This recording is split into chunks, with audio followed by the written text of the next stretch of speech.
What's up, everybody? Happy Tuesday. I hope everybody's having a wonderful day so far. The guy who plays Scott Baldwin is returning February 19th, so I cannot wait to see Scott again. It's been about 5 years since I've seen Scott Baldwin. Um, I can't wait to see him, Luke, and Laura mix it up. I can't wait for that. All three of them got unfinished business, so I can't wait to see that. Um, okay. Today's episode, it was good. I liked it. Certain parts I could have did without, but I liked it. Um, okay. Before anybody goes on bashing AJ today, let me just say this. AJ was on motherfucking point. If you watch this episode, let me tell you something. AJ was on point today. Everything he said to Carly was so true. And this conversation was years in the making. This is a conversation AJ and Carly should have had a long time ago, because it was a well-needed conversation about the past and about the present. It was a well-needed conversation. She was real drunk. She got the scissors, cutting up all Todd clothes, thinking that's gonna make her feel better, but of course it's not. I'm like, Carly is just drama. And AJ had me rolling though, because he said you take the fun out of revenge. I was like, she sure do. Carly take the fun out of revenge. Like, seriously, this bitch is crazy. But everything he said to her was, in my opinion, the harsh truth. Everything he said to her was just simply what she needed to hear for a long time. Carly sitting there talking about AJ don't know her, and I'm like, girl, he read your ass like a book. AJ know you better than you think he knows you. I'm like, come on, he knows you. He described everything down to a T between her, Todd, and Johnny. He was like, everybody warned. He was like, let me guess, everybody warned you to not hook up with Todd and Johnny. You didn't listen. You defended the both of them, saying that they're good guys and they're nice and this, that, and the third. And he finally said something that I've been wishing somebody would have said to Carly. She played herself. I was like, amen. When AJ said that, I was like, amen. She played herself.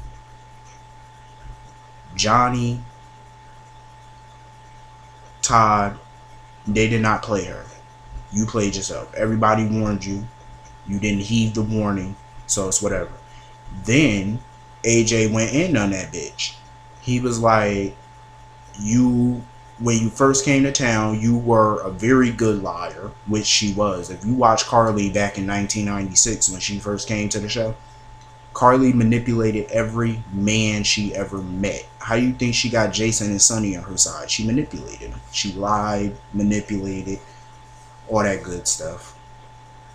She even slept with her mother's husband. Like, she skanked her way, like AJ said, she skanked her way to Bobby's husband, her mother's husband, Tony Jones.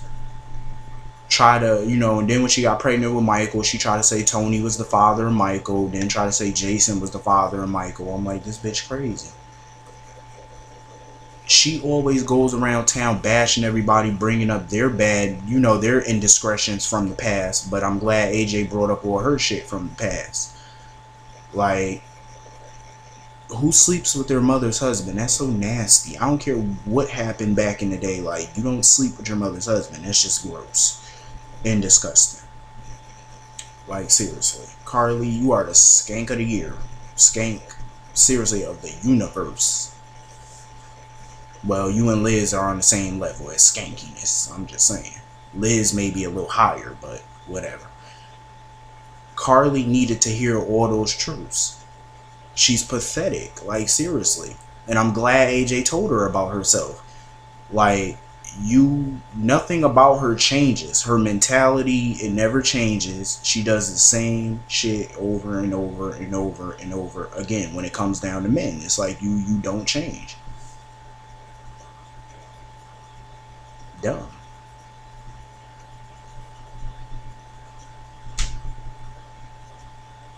It's like people warn her about potential dangers and stuff, and she just walks right into the danger. That's just beyond stupid to me. Anyway, for those people saying, and then Carly saying AJ never changed or he doesn't change, I'm like, actually AJ has changed, because come on now, AJ was trying to talk her out of doing things, you know, tearing up Todd clothes, breaking and entering in his room. He tried to talk her out of that stuff. To me, I feel like AJ did change, because look at her, she's pissy. Look at Carly, like she was pissy drunk, acting crazier than usual. AJ could have just let that bitch drive on her own and get into some type of car accident, but he didn't let her drive. He drove, which he didn't have to do. And on top of that, when she passed out, when she broke down crying and stuff like that, cutting her hair, acting crazy, he comforted her. You know, he comforted her. He hugged her, the whole nine. And this is a woman that destroyed his life. Like, this is a woman who has created nothing but problems in his life ever since she came to town. And he still hugged her and consoled her. Then when she passed out, he picked her up and put her in the bed and put a cover over her. So I'm like, he could have took advantage of the whole situation. And his, you know, he could have made it, you know, just took advantage. But he didn't. I know in the next episode it seemed like they probably have sex, but I doubt that they had sex. He probably just made her think they had sex, because that's a good revenge. I doubt that he tried to have sex with her or something like that. He probably made her think that they had sex. Because trust me, AJ would not sleep with that bitch again. That was the worst mistake of his life. The only good thing that came out of that was Michael. But anyway, Sonny and Connie scenes I liked. I kind of enjoyed it.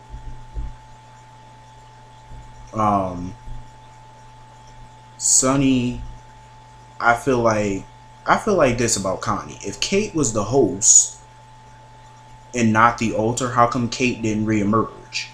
Connie is pretty much at a point where she's very vulnerable. And altar would pick up on that vulnerability and take over.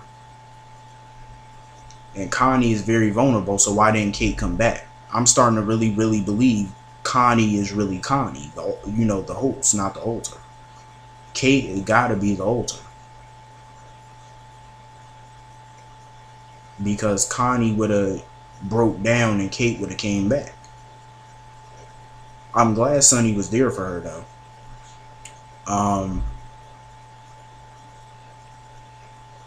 It's kind of awkward seeing Sonny sitting around in Johnny's house drinking his liquor, and you know, he can't stand ZACCHARA, of course, so it's kind of weird seeing that. But I feel bad for Connie, because she did care about Trey, you know, and she tried her best to make up for that, you know, but I think it was too late, of course. But when Connie was screaming at Sonny, telling him that Kate wasn't coming back and stuff, hell, she made me jump. I was like, shit. I'm just like, I don't know how to really feel about Kate. I mean, Connie, Sonny, and this Kate situation. I don't know if I want Kate. Sometimes I want Kate back, sometimes I don't. That's just me. That's how I feel. I think they need to give Sonny better storylines instead of dealing with all this DID stuff. I mean, come on. Where's the badass mobster? Where's that? That's what they need to focus on with him. Anyway. Todd freaking Manning. Todd gives me a headache. Like, seriously. Oh. Felix. Felix has finally returned. Where the hell has he been? It's like mid-January, and this is the first time we're seeing him in 2013. But it's good to see him again. That fool said that he was at the gym helping Magic Milo bench press. I'm like, Felix, don't be flirting with Milo. He needs a woman. And Milo don't roll that way. Then he's sitting there flirting with Todd, calling him handsome. I'm like, oh God. him and Todd scenes was so funny. Like, he was sitting there flirting with Todd. I was like, well, get it, snap, snap. Anyway, Todd was beat the hell up, and that fool sitting there trying to break loose. I'm like, what the hell are you doing, Todd? And then Starr come in there running her mouth, talking about she just came in there to see if he was breathing. I'm like, you could have asked the cop that question. Why did you want to go in there for if you just gonna go in there to talk shit to Todd? We don't need all that extra. Like, seriously, if you're gonna go in there just to bash your father and say that you're done with him and stuff like that, then what did you go in there for? If you wanted to know if he was still breathing, why not go find Dr. Weber or ask the cop that was sitting outside the door? You could have simply asked him and walked away. Like, damn, like, I don't get why she's so surprised at the actions of her father. Like, this is Todd. He's done worse. Trust me, Todd has done worse. And she acts like she's so surprised. I'm like, Starr, I'm over it, and I'm over you. With this Todd situation, I'm so over Starr. Like, it's either you're gonna cut him out your life or you want him to be in your life. Ain't no both sides of the fence on this. Stop yelling at him and bashing him and whatever. Go about your business. That fool tried to break out of prison. I'm like, Todd is crazy. Like, why would you want to run? Why would you want to flee the country? I mean, the charges that he's facing are serious, but they're minor. Because of the fact that you got Diane as your attorney. Diane can easily get you off these charges. She got Sonny and Jason off on worse charges. And like Diane said, Sonny has done worse. I mean, come on, like, she got you off on major charges here. She got them off on crazy charges. She can easily get you off on this kidnapping and baby switching.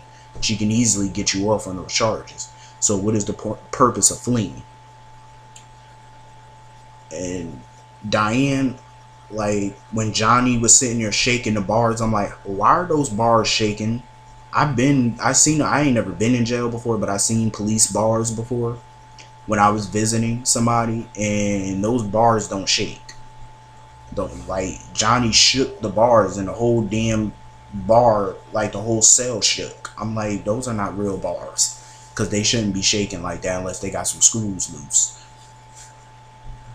Diane is too fabulous. I hate when people hire Diane as their attorney to get them off, but they don't ever want to listen to her when she's, giving them legal advice. Johnny ZACCHARA is facing so many charges. He's admitted to all those charges, so she's trying to work on some type of deal where he don't have to spend the rest of his life in prison. Todd, you're facing minor charges. I mean, they're serious but minor, especially with her representing you, so she can easily get you off, but you're causing more problems for yourself by trying to escape. That's another charge that they're going to add. Then, anyway, moving on real quick. Lucy Coe. Oh my God, Lucy. What the fuck is you on? John was kind of funny today, though, when he said I've dealt with drug addicts before. I was sitting there dying. I was like, wow, he really think Lucy Coe is a drug addict. She came in here talking about Caleb and Livy and all this Port Charles shit. I'm like, girl, you didn't have to take it that far by stabbing the guy. Like, seriously. And then calling Sam Livy. I'm like, girl, that's not Livy. That's Sam Morgan. That's not Livy. Then talking about, oh, that's not Alexis's daughter and da-da-da-da. I'm like, please put this woman in a padded cell. She don't need a jail cell. She needs a padded cell with 4 walls and no windows. Then gonna stab a cop. I'm like, yo, the PCPD jail is about to seriously be overbooked. You got Todd, you got Johnny, you're about to have Connie. Now you got Lucy Coe. And Lucy Coe charges attempted murder on a police officer. Dumb bitch. Lucy is crazy. Like, she's bugged. Like, seriously. Talking about he's a vampire and this, that, and the third. I'm like, oh my God, here we go with this vampire shit.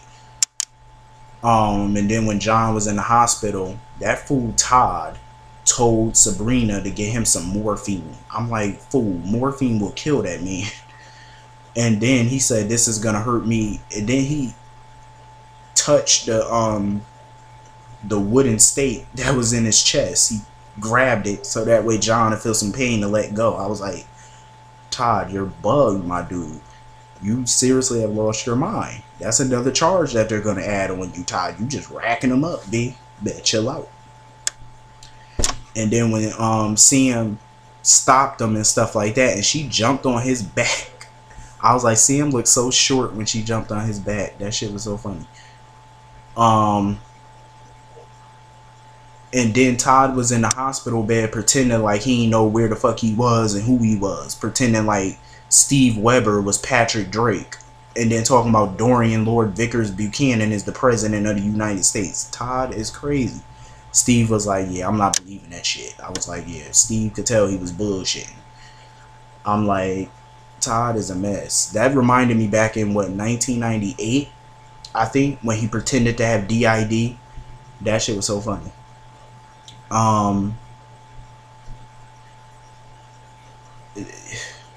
KRISTINA, I do feel bad for KRISTINA because, you know, I believe she really did love Trey. And I'm glad, you know, I love the kind of bond that her and Michael got, you know, the brother and sister bond, how he was there for her and stuff like that. And when she opened Trey's personal effects and saw the medallion, you know, the chain that his father gave him and stuff like that, I felt bad for her. Because now I want to see how she's going to handle all this in the next few days and few weeks and stuff like that. I want to see how she's going to handle it. Michael and Starr, I'm not sure what's going to happen to them when One Life to Live come back. I'm not sure. Maybe she's going to go back to Landview. Maybe he's going to go with her. I'm not sure how that's going to work.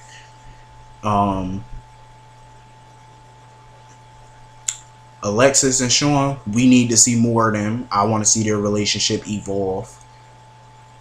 I want to see more Alexis and Shawn. Like, we barely get to see them that much. I want to see more of them. So overall, I felt like today's episode was okay. AJ and Carly, I love their scenes because in the beginning when they first got in the Todd room, they were acting civil towards each other at first, and then that's when the conversation got real. So I loved it. Anyway, I will see everybody tomorrow. Have a great day. Check y'all later.